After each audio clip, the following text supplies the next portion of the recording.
Israel's internal conflict is a reason. I want the answer for this. And it coincided that my next question was, why does the Israeli army oppose its own government's plan? And what does this civil-military rift reveal about Israel's internal collapse? Well, I think the Israeli military, they are the ones who work on the ground. They are the ones, again, bearing the price of the war over the past 2 years. They know how much little is left in Israel's stores, military stores, after depleting the resources in bombing the peaceful Palestinian population over 2 years mercilessly.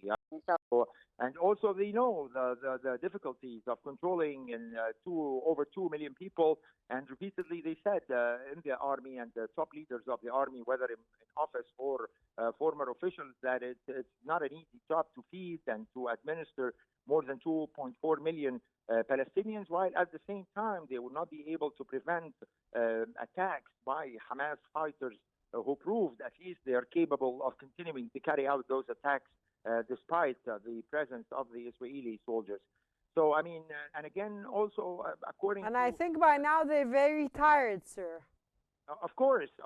That's why we see that more reservists are announcing that they will not go to Gaza anymore. We've seen suicide cases among the Israeli soldiers, but also, the Zamir has noted that it's impossible to reoccupy Gaza City, where more than 1 billion people live, without causing another tragic humanitarian catastrophe among the Palestinians. At the time, it's not only Germany or Australia or Canada or Britain or France that are, shocked by the images of young Palestinian children dying of starvation and hunger, but it's even within Israel itself. After nearly 2 years of total disregard of Palestinian human life, finally we are seeing some Israelis, not huge numbers, but some Israelis are, speaking out. And again, sir, they're not fighting on one front. They're fighting on many fronts. It's not only Gaza. It's Lebanon, it's southern Lebanon.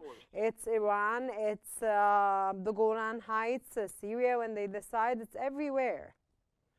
Of course, you are totally right. But at the same time, everybody knows that Gaza, Palestine, and the occupation of the West Bank and Gaza is the key problem and the key challenge facing Israeli security. Even if they manage to defeat Hezbollah, even if they manage to neutralize Syria after the fall of the former regime, and to deal heavy blows to Iran, there is a very angry, not just Arab public opinion, but international public opinion that's turning Israel into pariah.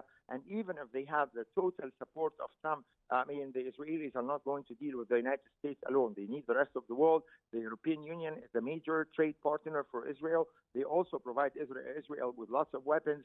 So there are pressure cards to put on Netanyahu, even if he has the full support of the U.S. President Donald Trump. And I think a larger, not the majority, of a larger share of the Israeli public opinion can now understand this message.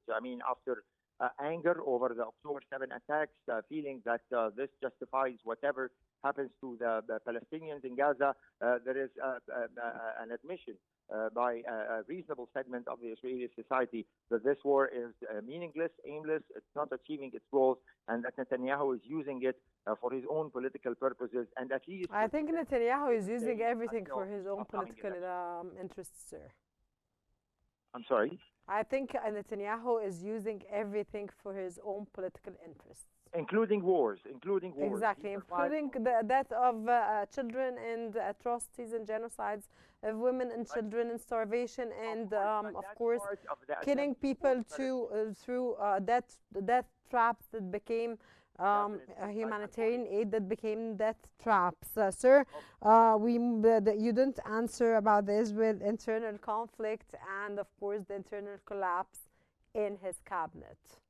Putting pressure on Netanyahu because they can see what the rest of the world can see in terms of war crimes and massacres that are being committed, and the intentional systematic starvation policy, which allow me to say that, in Egypt here, the government, President Sisi, they understand well that the key purpose behind this is not just killing for the sake of killing or starvation for the sake of starvation. The Israeli government and the extremist ministers such as Ben Gvir and Smotrich want to push the Israelis want to push the Palestinians in Gaza to leave the strip and to head towards Egypt and liquidate the Palestinian cause. This would be the definition of real victory for Netanyahu and his extremist ministers.